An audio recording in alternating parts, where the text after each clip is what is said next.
वाहिगुरु जी का खालसा वाहिगुरु जी की फतेह। परम सत्कार ते सन्मानयोग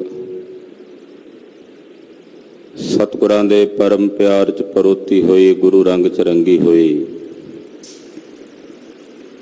गुरु का खास रूप गुरु खालसा साध संगत जीओ, अमृत वेले तो साहिब नौवें पातशाह दे पवित्र दरबार च दीन दयाल सतगुरु श्री गुरु ग्रंथ साहिब जी की पवित्र हजूरी च हाजरियां भर के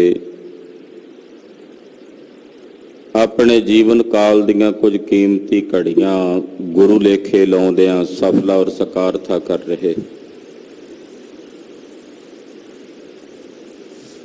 अमृत वेले सतगुरु जी ने राग बढ़हंस चों अज दे पावन पवित्र अमृत बचनां दी दात सानू सारियां नू बख्शिश कीती है। आओ अपनियां सुरतियां बिरतियां नू सतगुरु जी दे शब्द नाल जोड़िए, शब्द नाल केंद्रित करिए और नाल अरदास करिए कि सतगुरु जी कृपा करो तुहाडे अमृत बचनां दी सानू सोझी पवे, क्योंकि गुरा एक देह बुझाई वाली खेड है। तुसीं जिन्हां नूं बुझाउंदे हो उही बुझदे ने, जाणदे ने। तीसरे पातशाह जगत गुरु श्री गुरु अमरदास जी महाराज निमाणियां दे मान सतगुरां दे पवित्र चरनां विच अपना ध्यान जोड़दियां अपनी रसना नूं पवित्र करो। आखो जी सतनाम श्री वाहिगुरु साहिब जी। सतनाम श्री वाहिगुरु साहिब जी। वाहिगुरु जी वड़हंस महला तीजा। रतन पदारथ वणजे है सतगुर दिया बुझाए राम। वड़हंस राग है। तीसरे पातशाह सतगुरु श्री गुरु अमरदास जी महाराज पावन पवित्र शब्द उच्चारण कर रहे हैं। शुभ कीमती रत्नां दे पदार्थां नूं वणजो। रतन का मतलब सतगुरां दे शब्द विच मिले हुए जितने शब्द गुण हैं वो गुण सारे रत्नां दे समान ने। जितने शुभ गुण ने तो हे भाई इन्हां शुभ गुणा रूपी रत्नां नूं पदार्थां नूं वणजो। ਉਹੀ ਬਣਜਦੇ ਨੇ ਜਿਨ੍ਹਾਂ ਨੂੰ ਸਤਿਗੁਰੂ ਜੀ ਬੁਝਾਉਂਦੇ ਨੇ, ਸਤਿਗੁਰੂ ਜੀ ਜਣਾਉਂਦੇ ਨੇ। ਕਹਿੰਦੇ ਸਤਿਗੁਰਾਂ ਨੇ ਸਾਨੂੰ ਬੁਝਾ ਦਿੱਤਾ ਤੇ ਅਸੀਂ ਇਹਨਾਂ ਰਤਨ ਪਦਾਰਥਾਂ ਨੂੰ ਵਣਜ ਰਹੇ। ਜਿਨ੍ਹਾਂ ਨੂੰ ਗੁਰੂ ਨੇ ਜਣਾ ਦਿੱਤਾ ਹੈ ਕਿ ਸ਼ੁਭ ਗੁਣਾਂ ਦੀ ਅਹਿਮੀਅਤ ਕੀ ਹੈ, ਇਹਨਾਂ ਰਤਨਾਂ ਦੀ ਕੀਮਤ ਕੀ ਹੈ, ਉਹੀ ਬੁਝਦਾ ਨਾ, ਉਹੀ ਜਾਣਦਾ। जन सधारण नूं की पता लगेगा। तो इस करके सतगुरु जी ने सानू ये बूझ बुझाई है, जनाया है कि शुभ गुणा रूपी कीमती जो रतन हैं उन्हां कीमती रतन पदार्थां नूं वणजो, इकट्ठियां करो। लाहा लाभ हर भगत है। असल विच सब तो वड्डा लाभ, सब तो वड्डा लाहा ਉਹ ਹਰੀ ਅਕਾਲ ਪੁਰਖ ਪਰਮੇਸ਼ਰ ਦੀ ਭਗਤੀ ਦਾ ਲਾਹਾ ਹੈ। ਨਿਰੰਕਾਰ ਦੀ ਭਗਤੀ ਸਭ ਤੋਂ ਵੱਡਾ ਲਾਹਾ ਹੈ। ਇਸ ਲਾਹੇ ਦੇ ਤੁਲ ਦੁਨੀਆ 'ਚ ਕੋਈ ਲਾਹਾ ਨਹੀਂ ਹੈ। ਤੋ ਹਰੀ ਅਕਾਲ ਪੁਰਖ ਵਾਹਿਗੁਰੂ ਪਰਮੇਸ਼ਰ ਦੀ ਭਗਤੀ ਦਾ ਲਾਭ ਸਭ ਤੋਂ ਵੱਡਾ ਹੈ। ਗੁਣ ਮਹਿ ਗੁਣੀ ਸਮਾਈ RAM। ਜਿਹੜੇ ਗੁਰਮੁਖ ਪਿਆਰੇ ਉਸ ਵਾਹਿਗੁਰੂ ਪਰਮੇਸ਼ਰ ਦੇ ਗੁਣਾਂ ਨੂੰ ਗਾਉਂਦੇ ਨੇ, ਉਹਦੇ ਗੁਣਾਂ ਨੂੰ ਗਾਉਂਦਿਆਂ ਉਸੇ ਗੁਣੀ 'ਚ ਸਮਾ ਜਾਂਦੇ ਨੇ ਜਿਸ ਦੇ ਗੁਣ ਗਾਉਂਦੇ ਨੇ। ਗੁਣੀ ਕੌਣ ਹੈ? ਜਿਹਦੇ ਗੁਣ ਗਾਉਣੇ ਨੇ ਉਹ ਗੁਣੀ ਹੈ। ਉਸ ਗੁਣੀ ਨਿਰੰਕਾਰ ਵਾਹਿਗੁਰੂ ਪਰਮੇਸ਼ਰ ਦੇ ਗੁਣਾਂ ਨੂੰ ਗਾਇਨ ਕਰਨ ਵਾਲੇ ਗੁਰਮੁਖ ਜਨ ਉਸੇ 'ਚ ਹੀ ਸਮਾ ਕੇ ਅਭੇਦ ਹੋ ਗਏ ਹਨ। ਗੁਣ ਮਹਿ ਗੁਣੀ ਸਮਾਏ ਜਿਸ ਆਪ 부ਝਾਏ ਲਾਹਾ ਭਗਤ ਸੰਸਾਰੇ। ਗੁਣ ਦੇ ਵਿੱਚ ਯਾਨੀ ਕਿ ਜਦੋਂ ਕੋਈ ਗੁਣ ਗਾਉਂਦਾ ਤੇ ਫਿਰ ਉਹ ਗੁਣ ਗਾਉਂਦਾ ਗੁਣੀ ਵਿੱਚ ਹੀ ਸਮਾ ਜਾਂਦਾ ਹੈ। ਪਰ ਇਹ ਖੇਡ ਉਹੀ ਸਮਝਦਾ ਜਿਹਨੂੰ ਸਤਿਗੁਰੂ ਬੁਝਾਉਂਦੇ ਨੇ, ਔਰ ਇਸ ਸੰਸਾਰ ਦੇ ਵਿੱਚ ਉਹ ਭਗਤੀ ਦਾ ਲਾਹਾ ਖੱਟਦੇ ਹਨ। ਇਹੀ ਲਾਹਾ ਹੈ ਨਿਰੰਕਾਰ ਦੀ ਭਗਤੀ ਦਾ, ਵਾਹਿਗੁਰੂ ਪਰਮੇਸ਼ਰ ਦੀ ਭਗਤੀ ਦਾ। ਇਹਦੇ ਵਰਗਾ ਲਾਹਾ ਦੁਨੀਆ 'ਚ ਕੋਈ ਨਹੀਂ। ਇਹਦੇ 'ਚ ਲਾਹਾ ਹੀ ਲਾਹਾ ਹੈ, ਤੋਟਾ ਤਾਂ ਹੈ ਹੀ ਨਹੀਂ। ਇਹ ਮਨੁੱਖ ਦੀ ਫਿਤਰਤ ਹੈ ਵੀ ਤੋਟੇ ਵਾਲੇ ਪਾਸੇ ਭੱਜਿਆ ਫਿਰਦਾ, ਲਾਹਾ ਲੈਣ ਵਾਲੇ ਪਾਸੇ ਆਲਸੀ ਦਲਿੱਦਰ ਹੀ ਰਹਿੰਦਾ।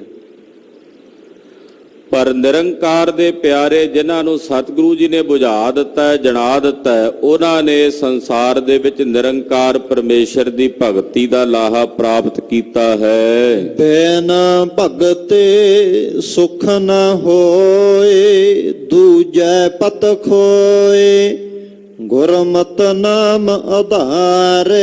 ਨਿਰੰਕਾਰ ਪਰਮੇਸ਼ਰ ਦੀ ਭਗਤੀ ਤੋਂ ਬਿਨਾਂ ਸੁਖ ਨਹੀਂ ਹੈ। ਬਿਨ ਭਗਤੀ ਸੁਖ ਨਾ ਹੋਈ। ਨਿਰੰਕਾਰ ਦੀ ਭਗਤੀ ਬਿਨਾਂ ਸੁਖ ਨਹੀਂ ਹੈ। ਜਿਹੜੇ ਨਿਰੰਕਾਰ ਦੀ ਭਗਤੀ ਨੂੰ ਛੱਡ ਕੇ ਦੂਜੇ ਭਾਵ 'ਚ ਦੁਬਦਾ 'ਚ ਲੱਗੇ ਹੋਏ ਨੇ, ਮਹਾਰਾਜ ਜੀ ਕਹਿੰਦੇ ਉਹ ਆਪਣੀ ਪੱਤ ਗਵਾ ਲੈਂਦੇ ਨੇ, ਆਪਣੀ ਇੱਜ਼ਤ ਗਵਾ ਲੈਂਦੇ ਨੇ। ਪੱਤ ਖੋਈ, ਉਹਨਾਂ ਦੀ ਪੱਤ ਖੋਈ ਜਾਂਦੀ ਹੈ।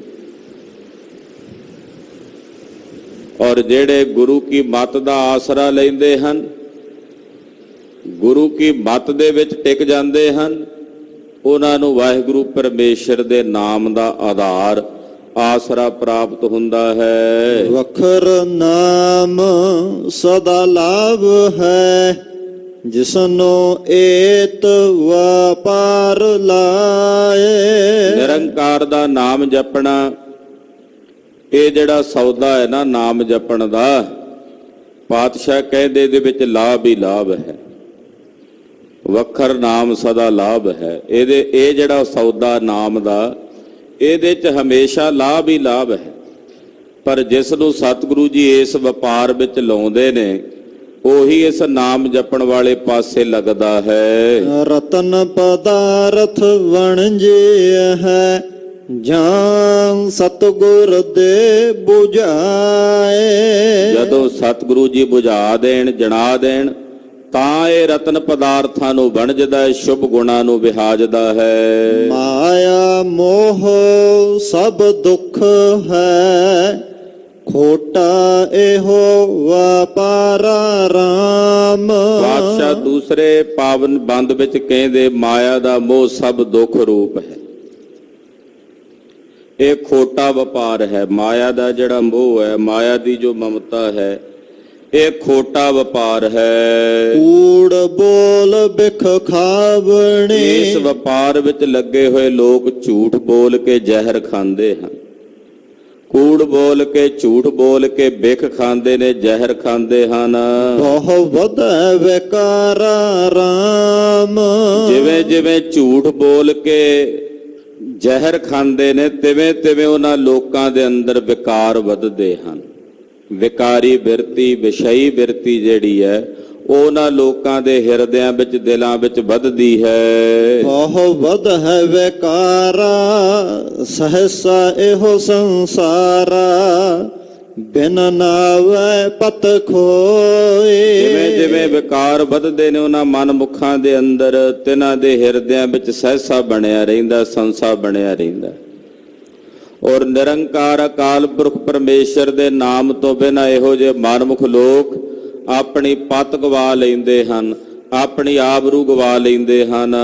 ਪੜ ਪੜ ਪੰਡਤ ਵਾਦ ਵਖਾਣ ਹੈ, ਬਿਨ ਬੂਝੇ ਸੁਖ ਨਾ ਹੋਏ। ਬੜੇ ਪੰਡਤ ਨੇ ਜਿਹੜੇ ਪੜ ਪੜ ਕੇ ਆਪਸ ਵਿੱਚ ਝਗੜਾ ਹੀ ਕਰਦੇ ਨੇ, ਵਿਵਾਦ ਹੀ ਕਰਦੇ ਨੇ। ਪੜ ਤਾਂ ਲਿਆ ਪਰ ਬੁੱਝਿਆ ਨਹੀਂ। ਪਾਤਸ਼ਾਹ ਕਹਿੰਦੇ ਪੜਿਆ ਨਹੀਂ ਭੇਦ ਆਉਣਾ ਜਦੋਂ ਤੱਕ ਬੁੱਝਦੇ ਨਹੀਂ ਹੋ। ਜਦੋਂ ਬੁੱਝੋਗੇ ਗੱਲ ਤਾਂ ਬਣੇਗੀ ਨਾ। ਬੁੱਝਣ ਦਾ ਮਤਲਬ ਅੰਦਰ ਮਾਣੋਗੇ, ਨਹੀਂ ਤਾਂ ਪੜ੍ਹ ਤਾਂ ਰਹੇ ਹੋ। ਪੜ੍ਹਾਈ ਕੇਵਲ ਇਸ ਤਰ੍ਹਾਂ ਹੈ ਜਿਵੇਂ ਕੋਈ ਸਵਾਦਿਸ਼ਟ ਖੀਰ ਬਣੀ ਹੋਵੇ, ਕੋਈ ਸਵਾਦਿਸ਼ਟ ਸਬਜ਼ੀ ਬਣੀ ਹੋਵੇ, ਕੋਈ ਸਵਾਦਿਸ਼ਟ ਪਕਵਾਨ ਬਣਿਆ ਹੋਵੇ, ਉਹਦੇ 'ਚ ਕੜਛੀ ਫਿਰਦੀ ਹੈ ਪਰ ਉਹ ਕੜਛੀ ਉਹਦਾ ਸਵਾਦ ਨਹੀਂ ਜਾਣਦੀ। ਇਸੇ ਤਰ੍ਹਾਂ ਧਰਮ ਗ੍ਰੰਥ ਸ਼ਾਸਤਰਾਂ ਦਾ ਅਧਿਐਨ ਕਰਨਾ, ਪੜ੍ਹਨਾ ਠੀਕ ਹੈ, ਜ਼ਰੂਰੀ, ਪੜ੍ਹ ਸਕਦੇ ਹਾਂ। ਪਰ ਜੇ ਕੇਵਲ ਪੜ੍ਹਨ ਤੱਕ ਹੀ ਸੀਮਤ ਆ, ਬੁੱਝਦੇ ਨਹੀਂ ਆ, ਤੇ ਫਿਰ ਉਸ ਕੜਛੀ ਵਾਂਗੂ ਹੀ ਫਿਰ ਰਿਹਾ, ਸਵਾਦ ਨਹੀਂ ਹੈ। ਤੇ ਜਦੋਂ ਪੜ੍ਹਨ ਦਾ, ਬੁੱਝਣ ਦਾ ਰਾਹ ਨੇ ਇਖਤਿਆਰ ਕੀਤਾ, ਤੇ ਫਿਰ ਇਹੋ ਜਿਹੇ ਪੰਡਤ ਪੜ੍ਹ ਪੜ੍ਹ ਕੇ ਫਿਰ ਆਪਸ ਵਿੱਚ ਝਗੜਾ ਕਰਦੇ ਨੇ। ਵਾਦ ਵਖਾਣਾ, ਵਾਦ ਵਖਾਣਾ ਦਾ ਮਤਲਬ ਹੁੰਦਾ ਝਗੜਾ ਕਰਦੇ ਆਪਸ ਵਿੱਚ। ਔਰ ਬਿਨ ਬੂਝੇ ਸੁਖ ਨਾ ਹੋਈ। ਅਸਲ ਗੱਲ ਨੂੰ ਬੁੱਝੇ ਬਿਨਾ ਉਹਨਾਂ ਨੂੰ ਸੁਖ ਪ੍ਰਾਪਤ ਨਹੀਂ ਹੁੰਦਾ। ਆਵਣ ਜਾਣਾ ਕਦੇ ਨ ਚੂਕੈ, ਮਾਇਆ ਮੋਹ ਪਿਆਰਾ। ਜਿਨ੍ਹਾਂ ਦਾ ਮਾਇਆ ਨਾਲ ਮੋਹ ਹੈ, ਮਾਇਆ ਨਾਲ ਪਿਆਰ ਹੈ, ਪਾਤਸ਼ਾਹ ਕਹਿੰਦੇ ਉਹਨਾਂ ਦਾ ਆਵਾ ਗਾਉਣ ਕਦੇ ਨਹੀਂ ਚੁੱਕਦਾ, ਦੂਰ ਨਹੀਂ ਹੁੰਦਾ। ਆਪਾਂ ਅਕਸਰ ਕਹਿ ਦਿੰਦੇ ਆ ਵੀ ਇਹ ਪੰਜ ਤੱਤ ਵਿਲੀਨ ਹੋ ਗਏ ਨੇ, ਪੰਜ ਤੱਤ ਆਪਸ ਵਿੱਚੋਂ ਜੁਦਾ ਹੋ ਗਏ ਨੇ, ਪ੍ਰਾਣ ਵੱਖਰੇ ਹੋ ਗਏ ਨੇ, ਤਾਂ ਇਹ ਫਲਾਣਾ ਆਦਮੀ ਜਾਂ ਫਲਾਣਾ ਜੀਵ ਮਰ ਗਿਆ, ਇਹਦੇ ਪੰਜ ਤੱਤ ਵੱਖੋ ਵੱਖਰੇ ਹੋ ਗਏ। ਇਹਦੇ ਚੋਂ ਪਵਨ ਤੱਤ ਚਲਾ ਗਿਆ, ਇਹਦੇ ਚੋਂ ਆਕਾਸ਼ ਦਾ ਤੱਤ ਚਲਾ ਗਿਆ, ਪ੍ਰਾਣ ਚਲੇ ਗਏ ਨੇ, ਹਵਾ ਚ ਨਿਕਲ ਗਈ ਹੈ ਸਰੀਰ ਚੋਂ, ਇਸੇ ਕਰਕੇ ਮਰ ਗਿਆ। ਪਰ ਅਸਲ ਵਿੱਚ ਉਹ ਮਰਿਆ ਨਹੀਂ ਹੈ। ਕਹਿੰਦੇ ਆ ਇਹ ਬੰਦਾ ਸੁੱਤਾ ਪਿਆ, ਪਰ ਸੁੱਤੇ ਪਿਆ ਆ ਬਾਹਰਲਾ ਸਰੀਰ ਤਾਂ ਕੰਮ ਨਹੀਂ ਪਿਆ ਕਰਦਾ। ਕਹਿਣ ਵਾਲਾ ਕਹਿ ਰਿਹਾ ਵੀ ਸੁੱਤਾ ਪਿਆ, ਪਰ ਉਹ ਸੁੱਤਾ ਨਹੀਂ, ਸੁੱਤਾ ਪਿਆ ਸੁਪਨਾ ਵੇਖ ਰਿਹਾ, ਤੇ ਸੁਪਨੇ 'ਚ ਇੱਕ ਨਵਾਂ ਸਰੀਰ ਬਣਿਆ। ਇੱਕ ਸਰੀਰ ਬੈੱਡ ਤੇ ਪਿਆ, ਇੱਕ ਸਰੀਰ ਅੰਦਰ ਸੁਪਨੇ 'ਚ ਪੈਦਾ ਹੋਇਆ। ਤੇ ਫਿਰ ਆਪਾਂ ਕਿਵੇਂ ਕਹਿ ਸਕਦੇ ਹਾਂ ਵੀ ਸੁੱਤਾ ਪਿਆ? ਸਰੀਰ ਤਾਂ ਫਿਰ ਅੰਦਰ ਸਥੂਲ ਸਰੀਰ ਹੈ, ਪਰ ਸੂਖਮ ਸਰੀਰ ਤਾਂ ਸੁਪਨੇ ਵਿੱਚ ਵੀ ਹੈ। ਹੁਣ ਸੁਪਨੇ ਵਿੱਚ ਬਣਿਆ ਹੋਇਆ ਸਰੀਰ ਉਹ ਕੁਝ ਵੇਖਦਾ ਜੋ ਜਾਗਦਿਆਂ ਵਾਸ਼ਨਾ ਬਣੀ ਹੁੰਦੀ ਹੈ, ਜਾਗਦਿਆਂ ਸਿਮਰਤੀ ਬਣੀ ਹੁੰਦੀ ਹੈ, ਉਹਦੇ ਮੁਤਾਬਕ ਸੁਪਨਾ ਬਣਦਾ। ਇਨ ਬਿਨ ਇਸੇ ਤਰ੍ਹਾਂ ਪੰਜਾਂ ਤੱਤਾਂ ਦੇ ਵੱਖਰੇ ਹੋਇਆਂ ਕੋਈ ਕਹਿ ਦੇਵੇ ਕਿ ਮਰ ਗਿਆ, ਐਸਾ ਨਹੀਂ ਹੋਇਆ। ਦਰਅਸਲ ਉਹ ਸੁਪਨੇ 'ਚ ਚਲਾ ਗਿਆ। ਸੁਪਨੇ 'ਚ ਜਾ ਕੇ ਉਹਦੀਆਂ ਜਿਹੜੀਆਂ ਵਾਸ਼ਨਾਵਾਂ ਸਨ, ਉਹ ਵਾਸ਼ਨਾਵਾਂ ਦੇ ਆਧਾਰ ਪਰ ਇਸ ਨੂੰ ਅੱਗੇ ਫਿਰ ਪੰਜਾਂ ਤੱਤਾਂ ਦਾ ਮੇਲ ਪ੍ਰਾਪਤ ਹੋ ਜਾਣਾ, ਕਿਸੇ ਦੂਸਰੇ ਸਰੀਰ 'ਚ ਇਹਨੇ ਚਲੇ ਜਾਣਾ। ਤੇ ਫਿਰ ਕਿਵੇਂ ਕਹੀਏ ਮਰ ਗਿਆ? ਵਾਸ਼ਨਾਵਾਂ ਸਨ, ਉਹਨਾਂ ਵਾਸ਼ਨਾਵਾਂ ਦੇ ਵਿੱਚ ਬੱਧਾ ਹੋਇਆ, ਅੱਗੇ ਫਿਰ ਪੰਜਾਂ ਤੱਤਾਂ ਵਿੱਚ ਬੰਨਿਆ ਜਾਂਦਾ। ਪੰਜਾਂ ਤੱਤਾਂ ਦਾ ਫਿਰ ਕੋਈ ਨਾ ਕੋਈ ਸਰੀਰ ਮਿਲ ਜਾਂਦਾ ਜਿਹੋ ਜਿਹੀਆਂ ਵਾਸ਼ਨਾਵਾਂ ਹੁੰਦੀਆਂ। जुग जुग मेर शरीर का वासना बद्धा आवे जाए। वासनावां विच बद्धा फिर जमदा फिर मरदा। ਜਦੋਂ तक पूर्ण रूप विच पूर्णता विच अभेद नहीं हो जाता, इहदियां वासनावां खै नहीं हो जांदियां, नाश नहीं हो जांदियां, उदों तक ये पूर्ण रूप दे विच जन्म मरण तो मुक्त नहीं हो सकता। साहिब इत्थे फरमाउंदे ने कि जदों तक माया दा मोह प्यार इहदे हिरदे च बणिया होया, उदों तक इहदा जन्म मरण नहीं कटिया जांदा। आवन जाना ਕਦੇ ਨਾ ਚੂਕੈ ਮਾਇਆ ਮੋਹ ਪਿਆਰਾ। ਜਦੋਂ ਤੱਕ ਮਾਇਆ ਦਾ ਮੋਹ ਹੈ ਤੇ ਮਾਇਆ ਇਹਨੂੰ ਪਿਆਰੀ ਲੱਗਦੀ ਹੈ, ਉਦੋਂ ਤੱਕ ਗੁਰੂ ਅਮਰਦਾਸ ਪਾਤਸ਼ਾਹ ਕਹਿੰਦੇ ਇਸ ਮਨੁੱਖ ਦਾ ਜੀਵ ਦਾ ਆਵਾਗੌਣ ਨਹੀਂ ਮੁੱਕਦਾ। ਮਾਇਆ ਮੋਹ ਸਭ ਦੁੱਖ ਹੈ, ਖੋਟਾ ਇਹੋ ਵਪਾਰਾ। ਮਾਇਆ ਦਾ ਮੋਹ ਸਭ ਦੁੱਖ ਰੂਪ ਹੀ ਹੈ। ਮਾਇਆ ਜਿਤਨੀ ਵੀ ਹੈ ਇਹ ਸਾਰੀ ਦੁੱਖ ਰੂਪ ਹੀ ਹੈ। ਤ੍ਰਈ ਕਾਲ ਮਾਇਆ ਕੇਵਲ ਰੁਪਈਏ ਪੈਸੇ ਤਾਂ ਨਹੀਂ ਹੁੰਦੇ, ਸਭ ਕੁਝ ਮਾਇਆ ਹੀ ਹੈ ਜੋ ਅਸੀਂ ਵੇਖਦੇ ਸੁਣਦੇ। ਤੋ ਮਾਇਆ ਦਾ ਜੋ ਮੋਹ ਹੈ, ਮਾਇਆ ਦੀ ਜੋ ਮਮਤਾ ਹੈ, ਇਹ ਦੁੱਖ ਰੂਪ ਹੈ। ਇਹ ਖੋਟਾ ਵਪਾਰ ਹੈ, ਇਹ ਸਹੀ ਵਪਾਰ ਨਹੀਂ ਹੈ, ਇਹ ਖੋਟਾ ਵਪਾਰ ਹੈ। ਖੋਟੇ ਖਰੇ ਸਭ ਪਰਖਿਆਨ, ਤਿਤ ਸੱਚੇ ਕੈ ਦਰਬਾਰਾ ਰਾਮ। ਇਹ ਸੰਸਾਰ ਦੇ ਵਿੱਚ ਤਾਂ ਮਨੁੱਖ ਆਪਣੇ ਆਪ ਨੂੰ ਖੋਟੇ ਤੇ ਖਰੇ ਸਾਬਤ ਕਰਨ ਵਿੱਚ ਲੱਗੇ ਹੋਏ ਨੇ। ਫਲਾਣਾ ਖੋਟਾ ਤੇ ਮੈਂ ਖਰਾ ਹਾਂ, ਫਲਾਣਾ ਖਰਾ ਤੇ ਮੈਂ ਖੋਟਾ ਹਾਂ। ਤਾਂ ਦੁਨੀਆ ਦੀ ਦ੍ਰਿਸ਼ਟੀ ਵਿੱਚ ਖੋਟੇ ਖਰੇ ਵੱਖੋ ਵੱਖਰੀ ਦ੍ਰਿਸ਼ਟੀ ਮਾਇਨੇ ਰੱਖਦੇ ਹੋਣਗੇ, ਪਰ ਅਸਲ ਵਿੱਚ ਇਹਨਾਂ ਖੋਟਿਆਂ ਤੇ ਖਰਿਆਂ ਦੀ ਪਰਖ ਉਦੋਂ ਹੋਣੀ ਹੈ ਜਦੋਂ ਸੱਚੇ ਦੇ ਦਰਬਾਰ ਵਿੱਚ ਜਾਣਾ। ਖੋਟੇ ਖਰੇ ਸਭ ਪਰਖੀਅਨ, ਤਿਤ ਸੱਚੇ ਕੈ ਦਰਬਾਰਾ ਰਾਮ। ਸੱਚੇ ਦੇ ਦਰਬਾਰ ਵਿੱਚ ਖੋਟੇ ਤੇ ਖਰੇ ਦੋਵੇਂ ਪਰਖੇ ਜਾਣੇ ਨੇ। ਕਈ ਵਾਰ ਦੁਨੀਆ ਦੀ ਦ੍ਰਿਸ਼ਟੀ ਵਿੱਚ ਖੋਟਾ ਸੱਚੇ ਦੇ ਦਰਬਾਰ 'ਚ ਖਰਾ ਹੋ ਜਾਂਦਾ ਹੈ, ਤੇ ਦੁਨੀਆ ਦੀ ਦ੍ਰਿਸ਼ਟੀ ਵਿੱਚ ਖਰਾ ਵਿਅਕਤੀ ਸੱਚੇ ਦੇ ਦਰਬਾਰ 'ਚ ਖੋਟਾ ਸਾਬਤ ਹੋ ਜਾਂਦਾ। ਇਸ ਕਰਕੇ ਤਾਂ ਸੱਚੇ ਨੇ ਵੇਖਣਾ, ਨਿਰੰਕਾਰ ਨੇ ਵੇਖਣਾ ਕੌਣ ਖੋਟਾ ਤੇ ਕੌਣ ਖਰਾ ਹੈ। ਖੋਟੇ ਦਰਗਹਿ ਸੁਟਿਆਨ, ਹੂੰ ਭੈ ਕਰਨ ਪੁਕਾਰਾ ਰਾਮ। ਖੋਟਿਆਂ ਨੂੰ ਨਿਰੰਕਾਰ ਦੀ ਦਰਗਾਹ ਚੋਂ ਧੱਕੇ ਮਾਰ ਕੇ ਸੁੱਟ ਦਿੱਤਾ ਜਾਂਦਾ। ਜਾਓ ਜੰਮੋ ਮਰੋ, ਤੁਸੀਂ ਜੰਮਦੇ ਮਰਦੇ ਰਹੋ। ਉਹ ਸੁੱਟ ਦਿੱਤੇ ਜਾਂਦੇ ਆ ਨਿਰੰਕਾਰ ਦੀ ਦਰਗਾਹ ਵਿੱਚੋਂ। ਖਲੋਤੇ ਪੁਕਾਰਾਂ ਕਰਦੇ ਨੇ, ਪਰ ਗੁਰੂ ਵੀ ਹੋਣੇ ਹੋਣ ਕਰਕੇ ਉਹਨਾਂ ਦੀ ਕੋਈ ਪੁਕਾਰ ਨਹੀਂ ਸੁਣਦਾ, ਕਿਉਂਕਿ ਗੁਰੂ ਵੀ ਹੋਣੇ ਸਨ। ਗੁਰੂ ਵਾਲੇ ਹੁੰਦੇ ਤੇ ਪੁਕਾਰ ਸੁਣੀ ਜਾਂਦੀ। ਗੁਰੂ ਵੀ ਹੋਣੇ ਹੋਣ ਕਰਕੇ ਖਲੋਤੇ ਪੁਕਾਰਾਂ ਕਰਦੇ ਨੇ, ਪਰ ਉਹਨਾਂ ਦੀਆਂ ਪੁਕਾਰਾਂ ਕੋਈ ਨਹੀਂ ਸੁਣਦਾ। ਹੂੰ ਭੈ ਕਰਨ ਪੁਕਾਰਾ, ਮੁਗਦ ਗਵਾਰਾ। ਖਲੋਤੇ ਪੁਕਾਰਾਂ ਕਰਦੇ ਨੇ ਇਹੋ ਜਿਹੇ ਮੁਗਧ ਗਵਾਰ ਨਾ ਸਮਝ ਲੋਕ। ਮਨ ਮੁਖ ਜਨਮ ਗਵਾਇਆ। ਉਹਨਾਂ ਨੂੰ ਕਿਹਾ ਜਾ ਸਕਦਾ ਹੈ ਕਿ ਮਨਮੁਖ ਨੇ, ਔਰ ਇਹਨਾਂ ਮਨਮੁਖਾਂ ਨੇ ਆਪਣਾ ਸਾਰਾ ਜਨਮ ਅਜਾਈ ਗਵਾ ਲਿਆ, ਵਿਅਰਥ ਤੇ ਫਜ਼ੂਲ ਗਵਾ ਲਿਆ ਹੈ। ਵਿਖਿਆ ਮਾਇਆ ਜਿਨ ਜਗਤ ਭੁਲਾਇਆ। ਇਹ ਮਾਇਆ ਜ਼ਹਿਰ ਰੂਪ ਹੈ ਗੁਰੂ ਖਾਲਸਾ ਜੀ। ਇਹ ਜ਼ਹਿਰ ਰੂਪ ਮਾਇਆ ਨੇ ਸਾਰੇ ਜਗਤ ਨੂੰ ਭੁਲਾਇਆ ਹੋਇਆ। ਇਹਨਾਂ ਨੂੰ ਲੋਕਾਂ ਨੂੰ ਰੱਬ ਭੁਲਾਇਆ ਹੋਇਆ, ਪਰਮੇਸ਼ਰ ਭੁਲਾਇਆ ਹੋਇਆ। ਇਸ ਜ਼ਹਿਰ ਰੂਪੀ ਮਾਇਆ ਨੇ ਸੰਸਾਰ ਦੇ ਸਮਸਤ ਲੋਕਾਂ ਨੂੰ ਪ੍ਰਮਾਤਮਾ ਭੁਲਾਇਆ ਹੋਇਆ ਹੈ। ਸਾਚਾ ਨਾਮ ਨ ਪਾਇਆ।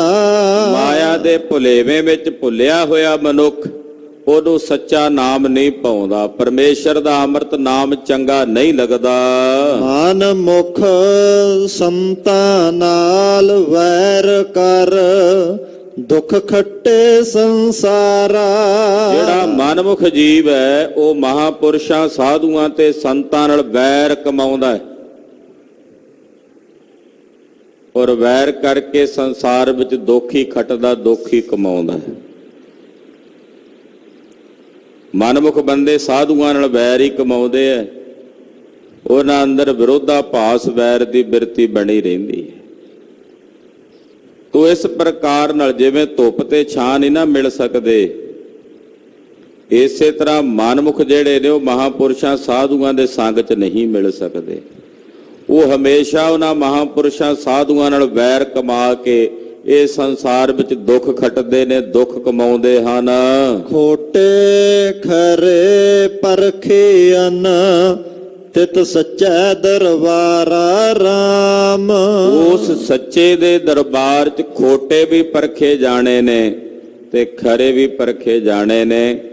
ਤੇ ਜੇ ਮੇਰੇ ਸਾਹਿਬ ਨੂੰ ਭਾਵੇ ਤਾਂ ਉਹ ਖੋਟਿਆਂ ਤੋਂ ਖਰੇ ਕਰਦਿਆਂ ਵੀ ਦੇਰੀ ਨਹੀਂ ਲਾਉਂਦਾ। ਸਤਿਗੁਰੂ ਖੋਟਿਓਂ ਖਰੇ ਕਰੇ,